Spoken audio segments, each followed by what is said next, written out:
The Lotus Sutra. Translated from the Chinese of Kumarajiva 2007. By Tsukunari Kubo and Akira Yuyama. Chapter 11. The appearance of a jeweled stupa. At that time there appeared before the Buddha a 7 jeweled stupa, 500 yojanas in height and 250 yojanas both in length and width, which emerged from the ground and hovered in the air. It was adorned with various jewels, had 5,000 railings, and thousands of myriads of chambers. It was decorated with innumerable flags and banners and hanging jeweled necklaces, and myriads of kotas of jeweled bells hung from the top. The fragrance of tamala leaves and sandalwood trees exuded from all sides of the stupa, covering the world. The banners and umbrellas were composed of the 7 jewels such as gold, silver, lapis lazuli, mother of pearl, agate, pearl, and ruby, and they rose as high as the palaces of the world protectors of the 4 quarters. The 33 devas rained down heavenly mandarava flowers in homage to the jeweled stupa. The other thousands of myriads of kotas of humans, and such non-humans as devas, nagas, yaksas, gandharvas, asuras, garudas, ki-naras, and mahoragas also respected, honored, revered, and praised the precious stupa by offering all kinds of flowers, perfumes, necklaces, flags, banners, and music. Then a tremendous voice issued forth in praise from the jeweled stupa, saying, "Splendid, splendid! O Sakyamuni!" The Bhagavad teaches. The Lotus Sutra to the Great Assembly, the instruction for bodhisattvas and treasured lore of the Buddhas, which is the wisdom attainable by every sentient being. Just so, O Sakyamuni Bhagavath. What you teach is true. Thereupon the fourfold assembly saw the great jeweled stupa hovering in the air and also heard the voice that issued forth from the stupa. They all were pleased with the teaching and marveled at this unprecedented experience. They stood up from their seats, honored Sakyamuni with their palms pressed together, and withdrew to one side. At that time there was a bodhisattva mahasattva called Mahapratibhana who, realizing that the devas, humans, and asuras of the entire world were puzzled, addressed the Buddha saying, "O Bhagavath! Why has this jeweled stupa emerged from the earth? And why has this voice come forth from it?" Then the Buddha told Bodhisattva Mahapratibhana, "The Tathagata is in this jeweled stupa. In the remote past, immeasurable, incalculable thousands of myriads of kotas of worlds away in the east there was a land called Ratnavisuddha. In that land there was a Buddha called Prabhudaratna.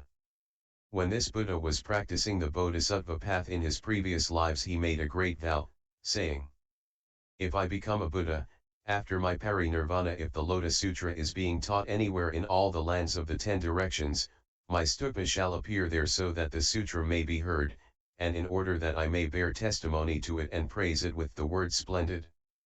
After the Buddha had perfected the path and immediately before his parinirvana, he addressed the monks among the great assembly of devas and humans, saying, 'After my parinirvana anyone who wishes to pay me homage should build a great stupa. If there is anyone teaching the Lotus Sutra anywhere in the worlds of the 10 directions, this Buddha makes a jeweled stupa emerge out of the ground in that place through his transcendent powers and the power of his vow. He is in the stupa giving praise with the words, splendid, splendid. O Mahapratibhana! The Tathagata Prabhudaratna has now emerged from the earth within his stupa, so that he may hear the Lotus Sutra and give praise with the words, splendid, splendid.' At that time Bodhisattva Mahapratibhana spoke to the Buddha through the Tathagata's transcendent powers, saying, 'O Bhagavath! We all want to see this Buddha's form.' The Buddha answered Bodhisattva Mahasattva Mahapratibhana, saying, 'This Buddha Prabhudaratna made a great vow, saying, whenever my jeweled stupa appears in the presence of a Buddha in order to hear the Lotus Sutra, if that Buddha wants to show my form to the fourfold assembly he should gather into one place all his magically created forms that are teaching the Dharma in the worlds of the 10 directions. After that my form will appear. O Mahapratibhana! I shall now gather all my magically created forms who are teaching the Dharma in the worlds of the 10 directions. Mahapratibhana spoke to the Buddha, saying, O Bhagavath! We also strongly wish to see the Bhagavath's magically created forms, to honor and pay homage to them. Then the Buddha emitted a ray of light from the tuft of white hair between his eyebrows, and they immediately saw the Buddhas in 500 myriads of kotis of nayotas of lands in the eastern direction equal in number to the sands of the Ganges river. In these lands the soil was of crystal and adorned with treasure trees and jeweled garments, and these lands were full of innumerable thousands of myriads of kotis of bodhisattvas. Jeweled drapes were hung everywhere and were covered with jeweled nets. All the Buddhas in these lands were teaching the Dharma in most harmonious voices. They also saw immeasurable thousands of myriads of kotis of bodhisattvas, filling all the lands and teaching the Dharma to sentient beings. The other directions to the south, north, and west, the 4 intermediary directions, and the upper and lower regions were also illuminated by the ray of light emitted from the tuft of white hair between the Buddha's eyebrows, and they were also exactly like this. Then all the Buddhas in the 10 directions each addressed the assembly of bodhisattvas, saying, O sons of a virtuous family! We will now go to the place where Sakyamuni is in the Saha world and pay homage to the jeweled stupa of the Tathagata Prabhudaratna. At that time the Saha world was immediately purified, the earth was of lapis lazuli, adorned with jeweled trees, its roads laid out like a chessboard and bordered with golden cords, and there were no villages, towns, cities, oceans, rivers, mountains, streams, forests, or groves. Very precious incense was burning, mandarava flowers were spread everywhere on the earth, and it was covered with jeweled nets and drapes from which jeweled bells hung. With the exception of this assembly the devas and human beings were all moved to other lands. Then the Buddhas each took one great bodhisattva as an attendant and arrived under a jeweled tree in the Saha world. Each jeweled tree was 500 yojanas in height and adorned with branches, leaves, blossoms, and fruits in their proper turn. Under all these jeweled trees were lion seats 5 yojanas in height that were adorned with great jewels. The Buddhas each sat cross-legged on these seats. They sat one after another in this way, filling the great manifold cosmos. Yet the separate forms of Sakyamuni Buddha of even one direction had not all arrived yet. At that time Sakyamuni Buddha, wanting to be able to receive all of his magically created forms, transformed and purified 200 myriads of kotis of nayotas of lands in each of the world systems in the 8 directions. There were no hells, hungry ghosts, animals, or asuras, and all the devas and humans were moved to other lands. In these transformed lands the earth was made of lapis lazuli and adorned with jeweled trees. These trees were 500 yojanas in height and were adorned with branches, leaves, blossoms, and fruits in their proper turn. Under every tree was a jeweled lion seat 5 yojanas in height which was adorned with various jewels. There were no oceans, rivers, or great mountain kings such as Mount Musalinda, Mount Mahamusalinda, Mount Kakravata, Mount Mahakakravata, or Mount Sumeru. The lands were all made into one Buddha world throughout. The jeweled earth was level and covered everywhere with jewel-studded drapes. Banners and umbrellas were set up, precious incense was burning, and heavenly jeweled flowers covered the ground everywhere.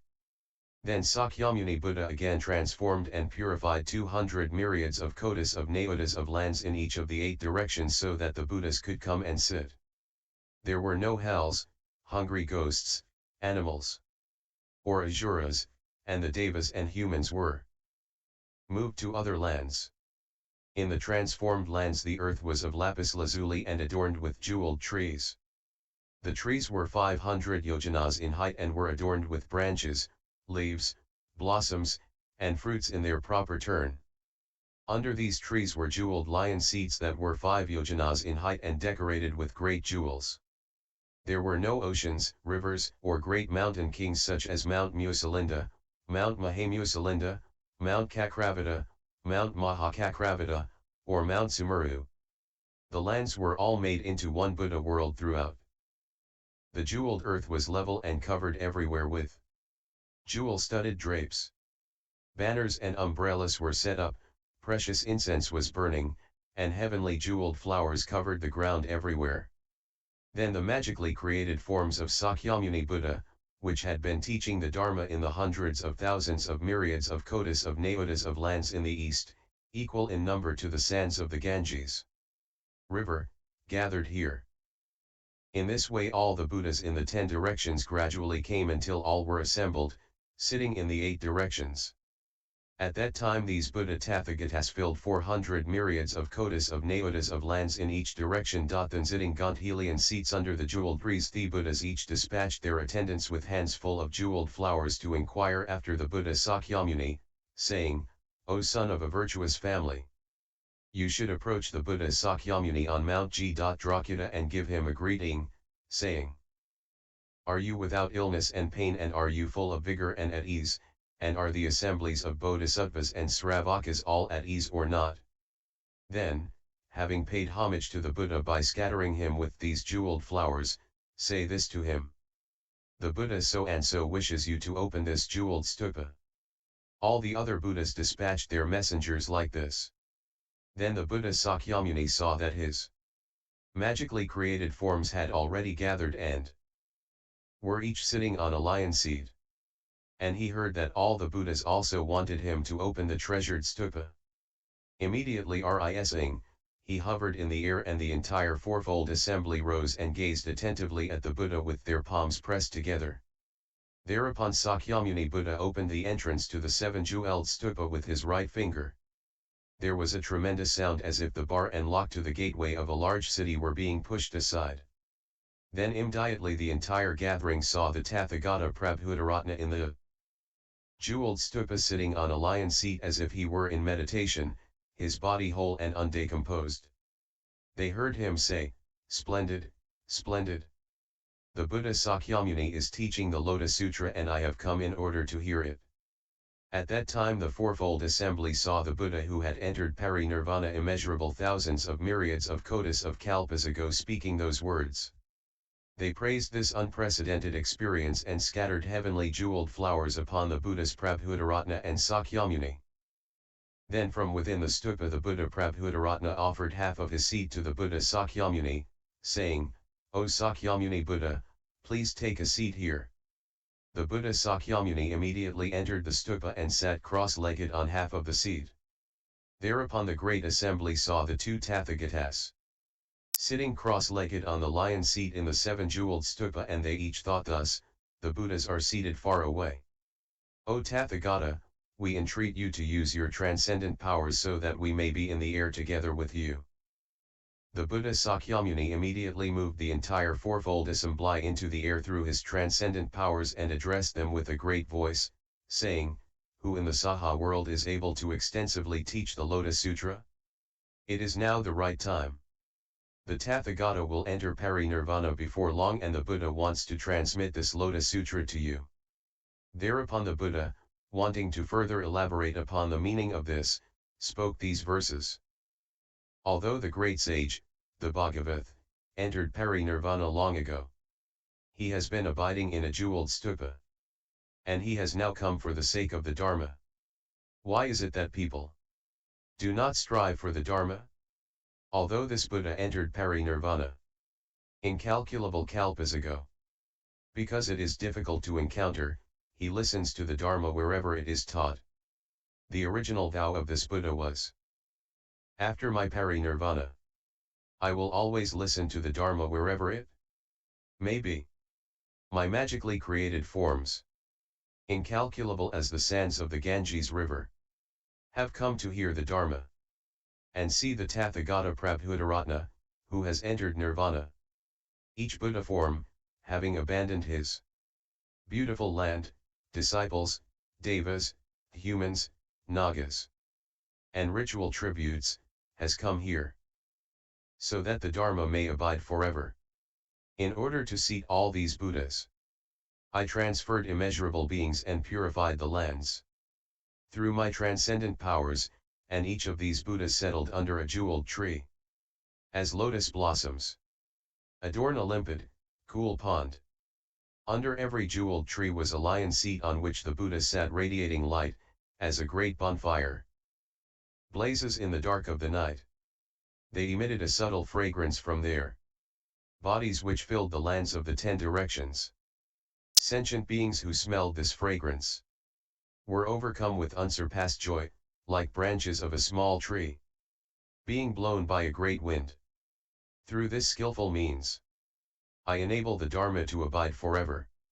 I tell the great assembly that after my nirvana, whoever can preserve and recite the sutra should now individually make a declaration in the presence of the Buddhas. Although the Buddha Prabhudaratna entered pari-nirvana long ago, through his great vow, he has roared the lion's roar.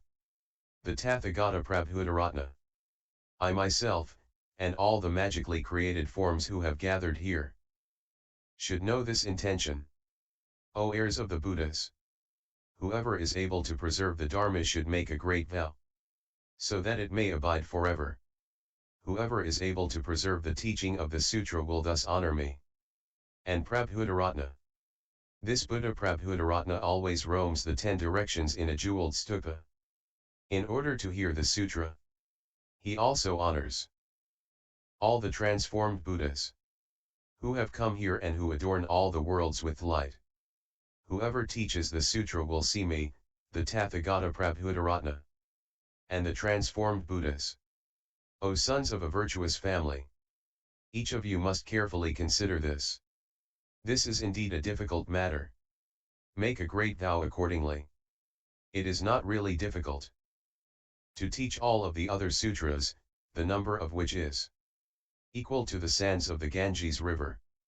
It is not difficult to take Mount Sumeru and throw it to another quarter, over innumerable Buddha worlds.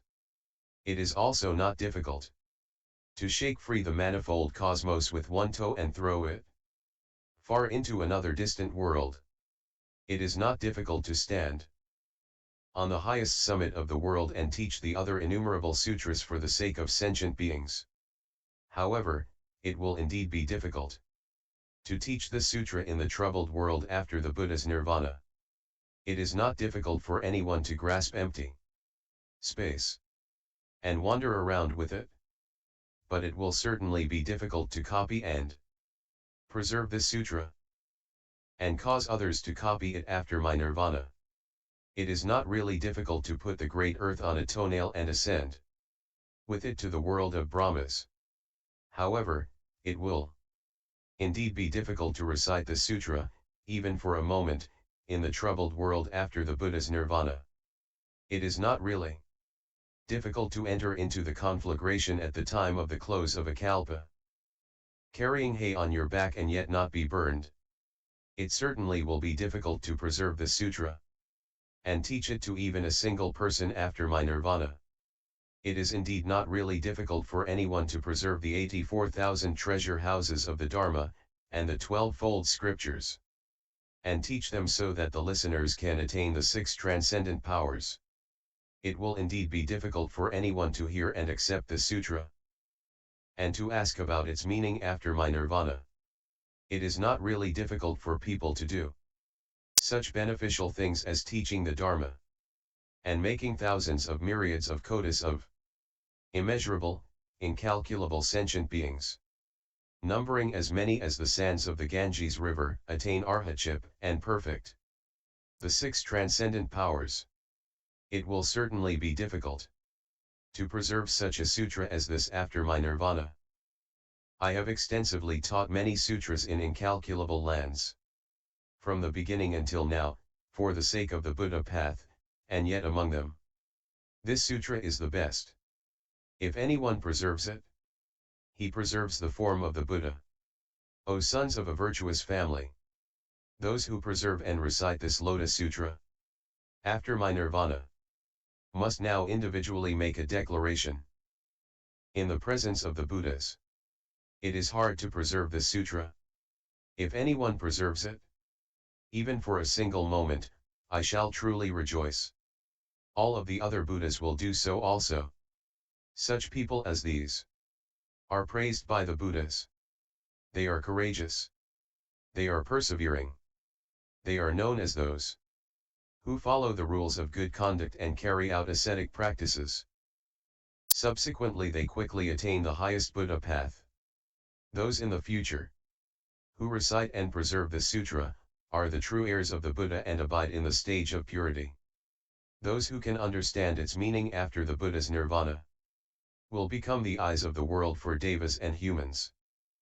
Those who teach it, even for a moment, in the fearful world, will be revered by all the devas and humans. And L. 11.